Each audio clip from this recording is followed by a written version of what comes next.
Hi, I have to say good afternoon because things have been done all morning long, and one of them was piano taping, and I'm not sure I'm going to put that up. I like part of it, I don't like other part of it, so I don't know, but that took time. So now it's me back, and I'm going to be talking history. This will be history for the ordinary or History for Ordinary People, and this will be number 9 in the series. Of course, they're all up there on Bluebird, Semaphore, and of course, this is Joe Wenberg speaking. So, this morning and today, being Easter Sunday, when I got up and I thought about what I would read history wise today, I thought that I would go to Josephus as I threatened in, I think, the last post that I would be reading that and commenting on it here and now. So I said today, well, why don't I read a little Josephus? Because it's the Holy Land, it's Easter. You know, it'd be good to get my mind thinking in the aspect of the Holy Land and so on. So, I re-verified that Josephus was definitely born around approximately 37, 38 AD.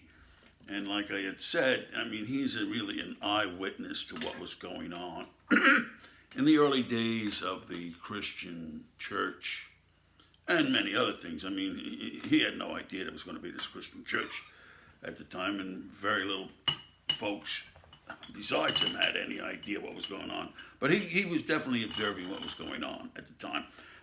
He came from royal lineage. His mother, who was noble family, and you got to be noble if you family were priests, and they were a Jewish sect that was the Pharisees at the time, and he grows up and he's a pretty, I guess he's a pretty intelligent guy, and he's pretty good on his feet. People came to consult him.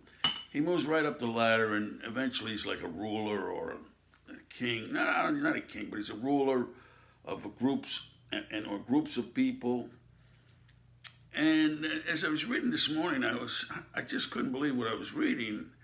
In the space of 3 pages, he's involved in atrocity, and I'm not even going to say it, but right away I got a totally different picture of this guy. But I will say that the particular atrocity has been a global uh, way of punishment. Just terrible, terrible, terrible, terrible. And you would find this method of punishment in the Arab lands. You would find it in Africa, and now I'm finding it even in the Holy Land. I don't want to go beyond that, although I'm kind of sure I've read the same sort of punishment throughout Asia and maybe other places. Enough said. Josephus. And what's interesting is that, well, I find it interesting, you may not, but there's another book. I showed you Power by Leon Feuchtwanger, whatever his name is, Feuchtwanger. And my wife put this in front of me. It's called This Is the Hour. It's a historical novel about Francesco Goya. And, when I looked at the books that he's credited with, one of them is Josephus, which is an historical novel. It comes under here as fiction. So that's going to be a good thing to get my hands on. The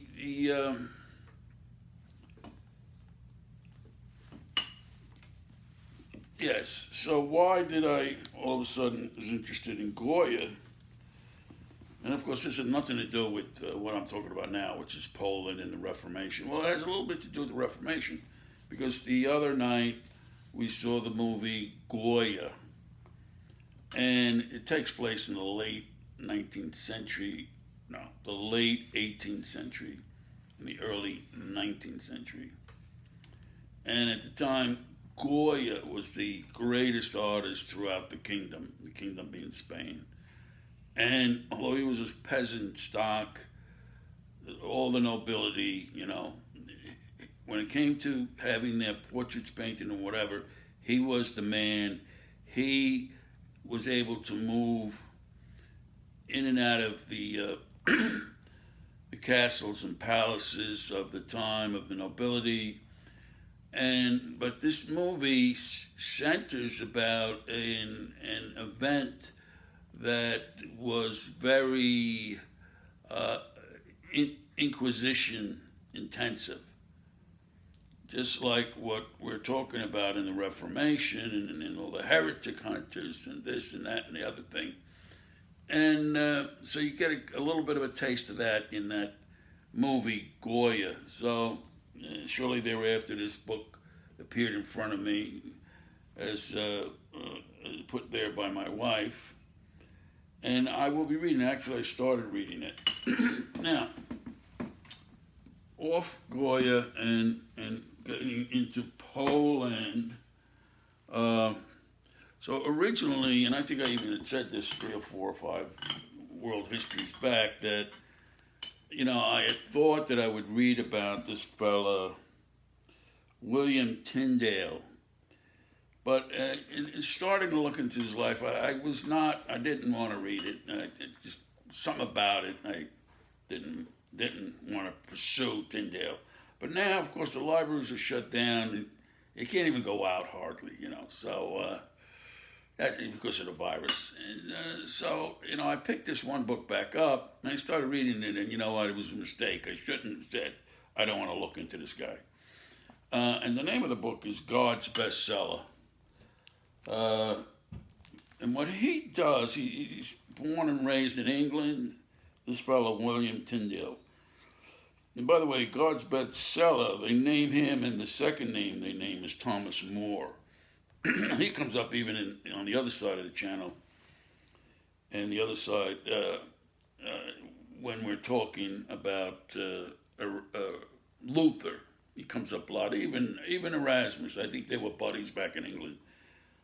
But so I did start to read this. Like I said, he grew up in England. He didn't come from wealth.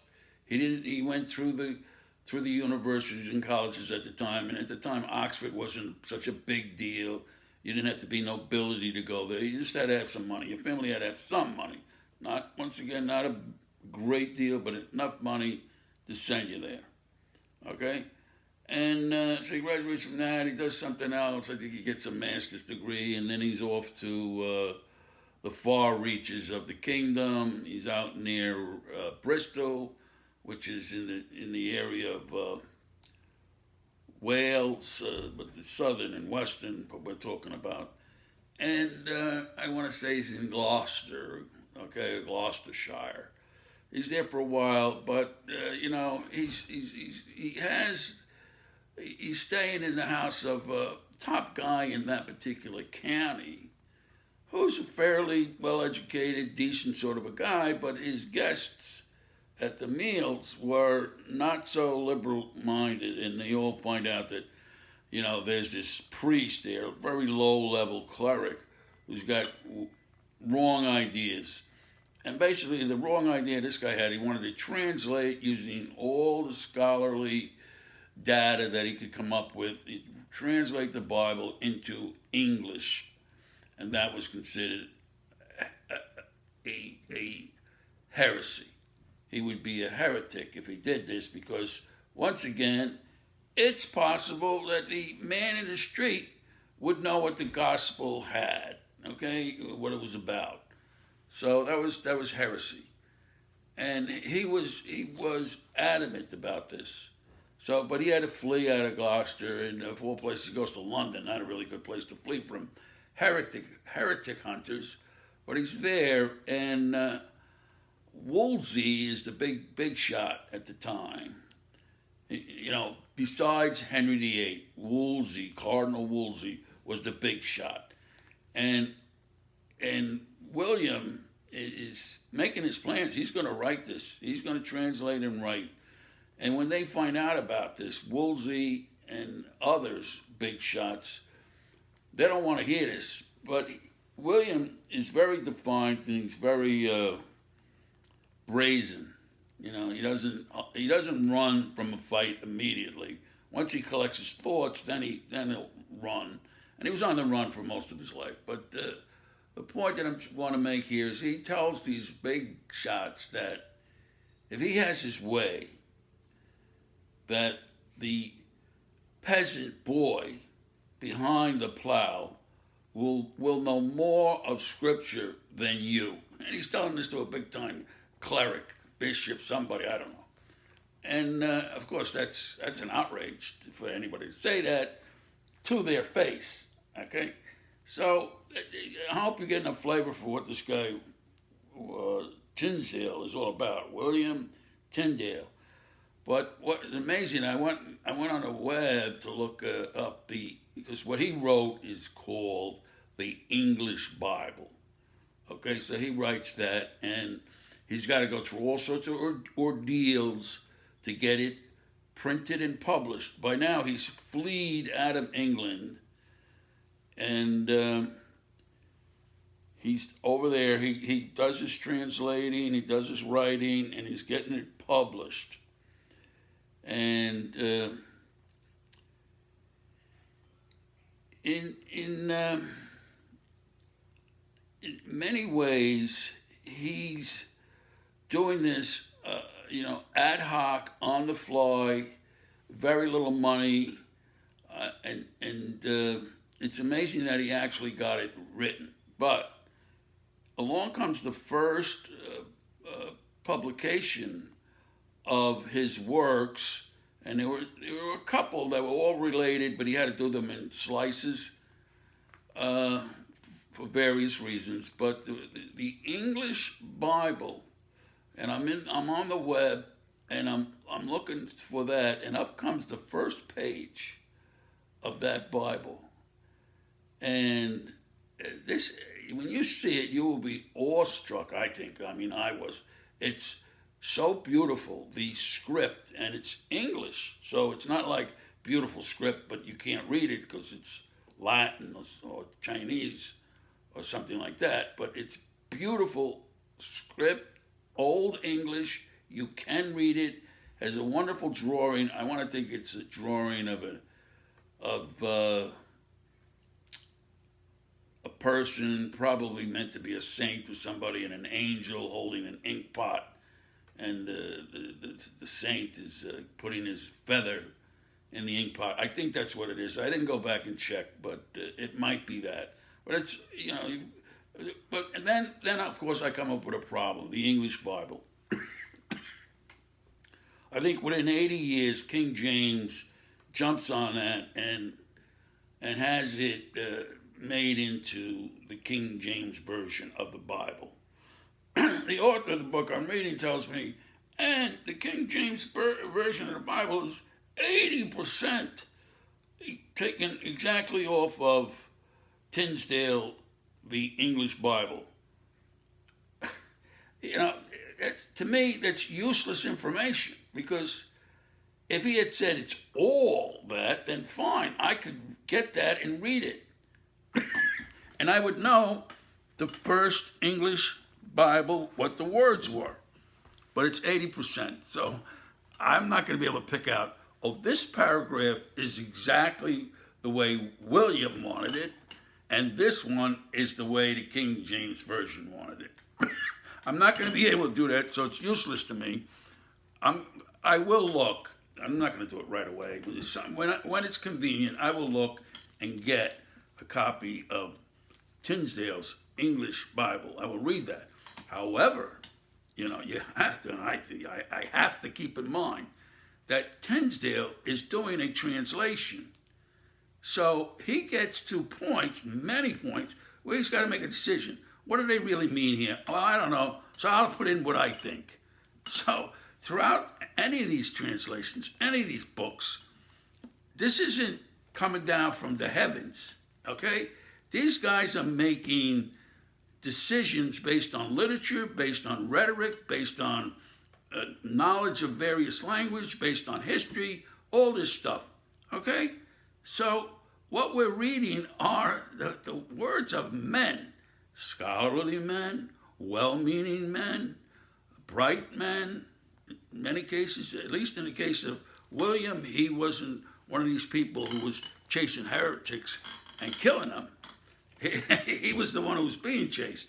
So, I mean, goodness gracious, can't we all just understand that these are humans writing these things, and they write it just like a scholar today would translate Napoleon's memoirs? You think they're translating that word for word? No, of course not. They're making up idioms. They're making up figures of speech. They're consulting with 17 different dictionaries to get a meaning, and they pick choice 11. So this was very good history for me to understand a little more about how these things came to be written and to read about his life and printing. Very interesting, extremely interesting. And one thing I learned is that the early publishers actually were men of means who could buy the equipment, the mechanical equipment to do the printing. And they were also the publishers and the editors, and they published what they wanted. So if you talk about, like today, they always talk about the news, well, it's their opinion. Well, that's what it was. That's what it was to begin with. The whole idea of putting information out there. It's people's opinions. And going back to that Goya movie, excellent example, and they spend about, I would say, 2 or 3 minutes of film time showing the process of printing and etching. Because not only was it great in the manner of the old master's painter, he was a great etching artist, for lack of a correct way of saying it. And they show you that process. Very labor intensive, a lot of knowledge of chemicals and so on. If you see it, you'll appreciate it. So there was that, and so there's a lot of good dovetailing between this book and the other books I'm reading on the Reformation. But just quickly, changing step here and going back to Poland, I had read in the last part of this a couple of things I wanted to bring to your attention about Poland. They had a top scientist born in Poland, and probably the very latter part of the 19th century, and his work was very much in the 20th century, and it's Bronislaus Malinowski. I'm probably butchering it, and I don't want to refer to anything, so it's Bronislaus Malinowski. But he was an anthropologist, and he eventually became known as the father of social anthropology.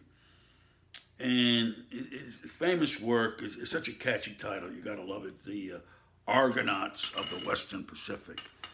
And, they were considered extremely talented, skillful seamen, navigators. They could travel the Pacific in a large sail-driven canoe, and they were able to navigate, and they got where they wanted to get. But so that was one of his books. Another one was The Sex Lives of Melanesians or something like that. Another one is on magic, and quite a bit more. But also, to his credit, he had to get out of there, of course, like anybody in Poland when the Nazis and the Russians were coming in the 30s, something like that.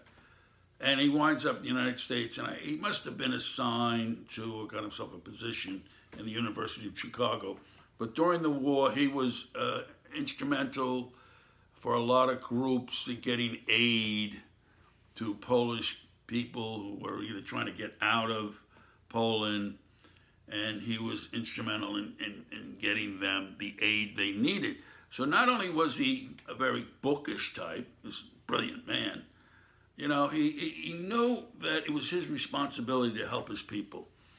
So that's why I wanted to bring that to your attention. I mean, I know I've heard the title Argonauts of the Western Pacific. I probably have delved into it a little, but hey, that's another one I gotta get my hands on and read that, because it's also going to tie in with what I'm trying to do with the why the war in the Pacific became the war in the Pacific, because I undoubtedly will learn a great deal about the people in the area, and we're talking about the Melanesians when he says the Argonauts of the Western Pacific. He's talking about Melanesia, and Melanesia is New Guinea, Solomon Islands, a few others in that general area, and it's kind of like right below Micronesia and to the west of Polynesia. And that's why I went out and got one of these jobs recently, so I could somewhat more accurately describe where those places are. So just roughly, very roughly indeed, we'll say that here's a line, and this is East Asia. And then down here you got Indonesia. And over here, you start to get New Guinea. And you'll have the Solomon Islands here also, Solomon Islands. And a few others. I don't know if it's New Caledonia or New Hebrides, one of those over here. Okay? And so this is Melanesia. And this over here is, I have to go pretty far out, Micronesia. This is Mala. And then you go this way, quite a ways, and you have Polynesia.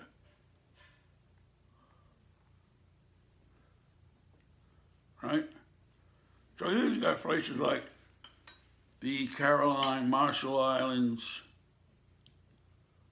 Caroline Islands, but at the end of the day, there's maybe like 10,000 tiny islands. Those what they call atolls. And Solomon is 5 or 6 or 7 or 8 large islands. This is tens of 10,000s small islands. In Polynesia, of course, there's 7 major islands, not the least of being Tahiti. I want to call Samoa. Also in Melanesia is Fiji. I didn't know that, but it is Fiji. So there's 7 major islands in Polynesia, including up here Hawaii. Hawaii's north of the equator, okay, and but it's still part of Polynesia. And a little tidbit of information, it's like a factoid, I like to bring it up all the time, but over here, like let's say Tahiti is down here, and so actually let's say it's down there, I don't know wherever it is, but over here are the Marquesian Islands. And when people who were in Tahiti would reference the Marquesians, they would call them the Low Islands. And of course I had to say, well, why are the Low Islands? They're above Tahiti. That's because they were in the low latitudes in relation to the equator. So they were in like 10, latitude 10 or 8, very close to the equator. Then you would cross it and you'd go up, probably somewhere like 800 miles or maybe more, and you come across the first Hawaiian Islands. So this is where Malinowski, that Polish social anthropologist, was studying the people primarily on New Guinea, I believe. And I'm gonna get that book, The Western Argonauts. Of course, I don't know how to spell it. Of the Western Western Pacific. And also, now that I have this, I could do this now. I could put up there my mantra. If you remember in the beginning, I had a mantra, and it was this: BEACE, silence. I didn't spell it right. SILEN, silence. ICE, something like that.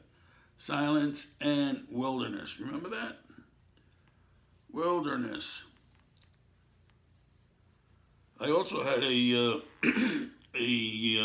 concept that I call construct sphere, which I said was a sphere around the globe, encircling the globe, much like the atmosphere, the stratosphere, the ionosphere. There was, I made this up, there was the construct sphere. The construct being a term out of psychology, where humans construct in their minds an image of whatever it is that they're thinking about. So they've built up constructs in their minds, and in this construct sphere around the globe, that's where humans actually live, because they're living in their minds. They're not, living in the rock. They're not living in the water. They are living in these constructs in their mind. So it's kind of like a virtual sphere to add to the atmosphere, the stratosphere, the ionosphere, and all the other spheres. The construct was essentially the intellectual life that everybody's living in, and some participating more than others. And so that was a chance for me to get back and put that up again. But so here's this great little abstract, and I wanted to get just a little bit into the Southeast Asia, because eventually I'll probably get into it. So hopefully you can see this. Down here, Melanesia, Micronesia, Polynesia. If you're like me, you've had trouble with that over the years. You don't know which Asia you're looking at. Like even today, I mistakenly thought of the Philippines as being part of this group. I think the people in the Philippines have a lot of Melanesian genetics, characteristics, so forth in their blood, but they're not considered part of this group. I don't know what group they're part of. They might be part of the Southeast Asian islands, which is places like Borneo, Sumatra, and you go right up the line, you'll be the Philippines. So, Southeast Asian islands. It's a very fascinating part of the world, and because of like I said, the book I'm trying to write, Why the War in the Pacific Became the War in the Pacific, I've read a lot about that, and I had been reading a lot about that area since day one, because some of my heroes come and did work there, one of them being Alfred Russel Wallace, who simultaneously put forth the theory of evolution. Just that Darwin had a little more pull back in England, and he got a little more credit, but they weren't adversaries. Don't think that it was an adversarial relationship. They both kind of knew instinctively that they had hit the nail on the head. But I think that Alfred was a little more of a bookworm, and he preferred to stay back in Borneo and other islands of the Spice Islands, Molucca, all those places. And I'm getting way off the track here. And continue his research. And Darwin came from a very comfortable, well-off family, and he was just as happy to go back and study his specimens in his laboratory and live the good life. so on and so forth. All that being said, there's an important fact I wanted to get to here with this. I lost it, but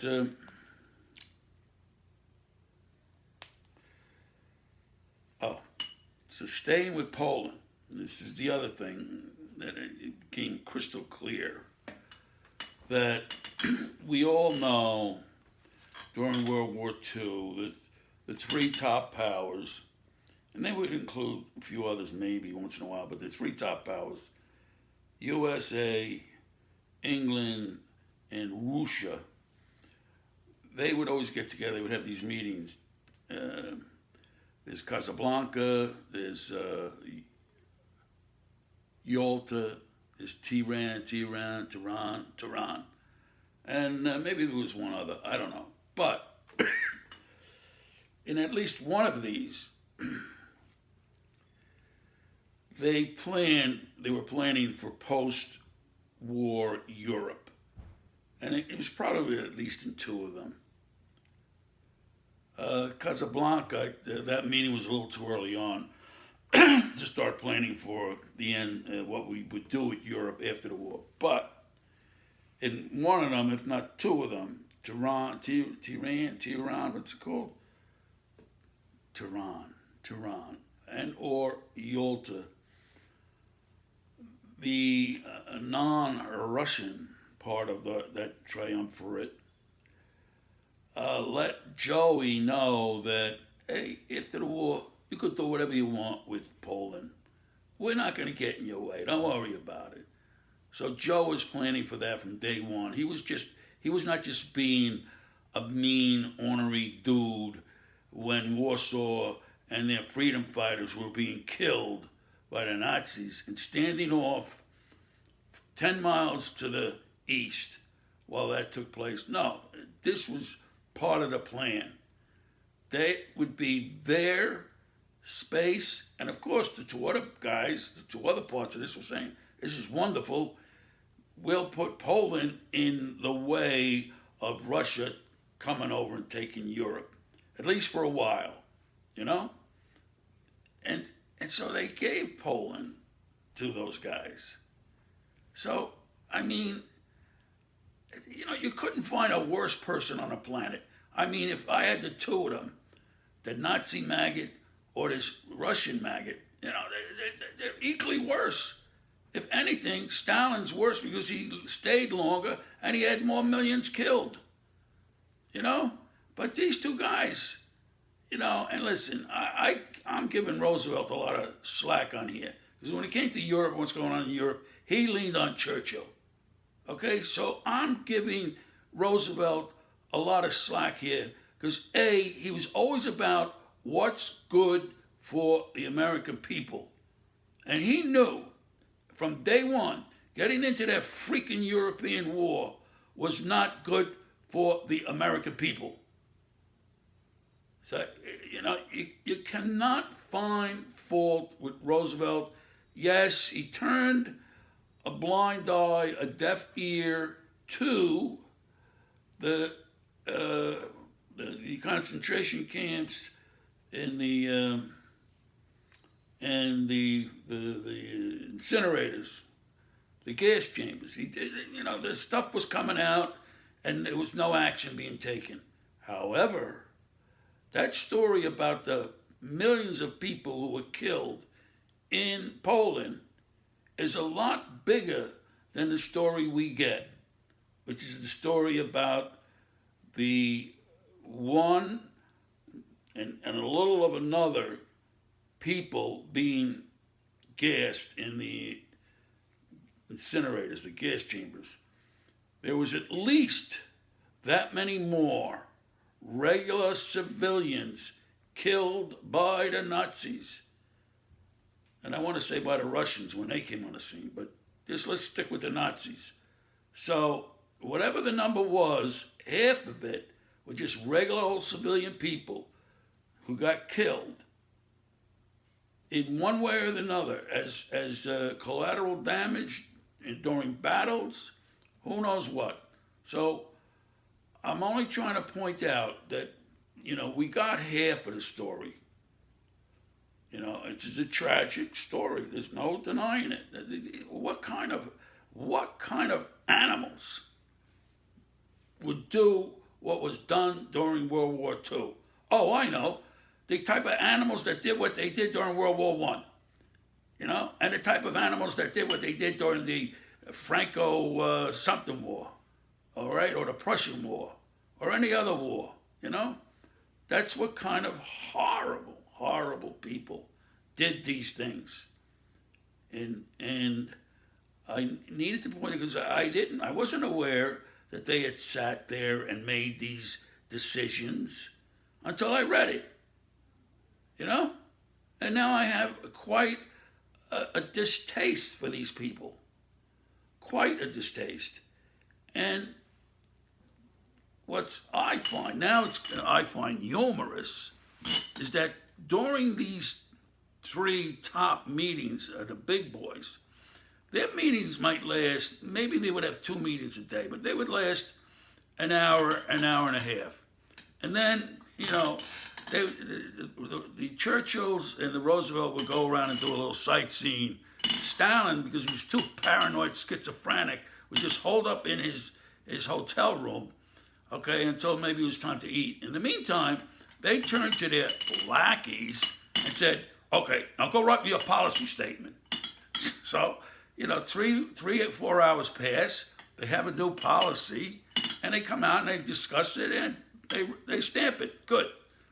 So, all I know is that's what was happening. I don't know what was in those policies, but that's what was happening.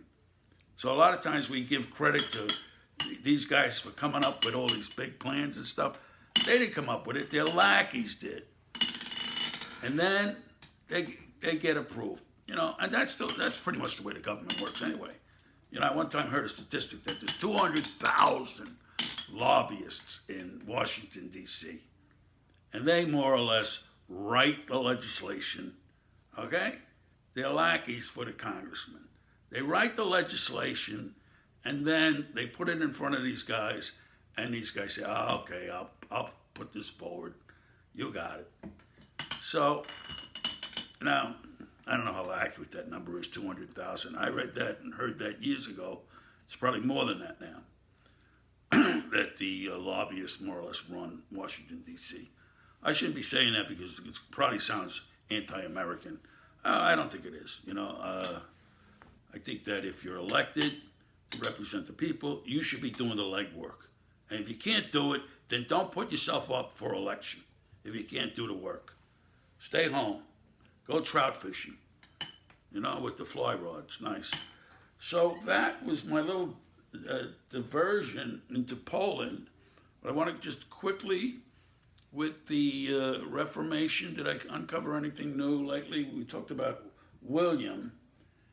And I don't really think I uncovered anything substantial with the Reformation. I think that good old Thomas More was becoming more active as a heretic hunter, and because that era of the Reformation involved Henry VIII a lot, so it also involved Anna Boleyn and her story, tragic story, of course. So, and I believe that Thomas More was close with Anna Boleyn, but he couldn't have stayed too close. Or maybe he did. But times are heating up for old Thomas More, because eventually he's not going to recant and he's going to take his head off. But what I find interesting about him is that he was responsible for many people perishing at the stake for their heresies and their beliefs. So he was responsible. He signed the death warrants. He was an important figure. He was a very important figure in Henry VIII's cabinet. So I say, how does a religious organization go about making him St. Thomas More. I don't understand. I just don't understand. We could have called this everything I don't know or understand. That's what we could have called these talks. It's mind-boggling. It is. And but listen, if I could study this stuff till the day I die, I would know that I'm doing the right thing, and I'm not. This is not any sort of an axe to grind. This is simply wanting to know more about my past. This is our past, and I want to know more about it. I feel it's my right. And more, people are demanding it as you see these laws being passed, truth of information, this and that and the other thing. So I'm going to conclude. I'm going to say thank you for listening. This, once again, World History for Ordinary People, number 9 in a series. Come back and see me again on Bluebird Semaphore. By now, there's, I don't want to say much more, but there's a lot more than world history there. I have artists there. I have musicians. I have myself playing the piano. I have a lot of things you might find interesting. And I'm going to have more of things, I hope, other than this history thing. So with that, I'll say bye-bye. See you next time.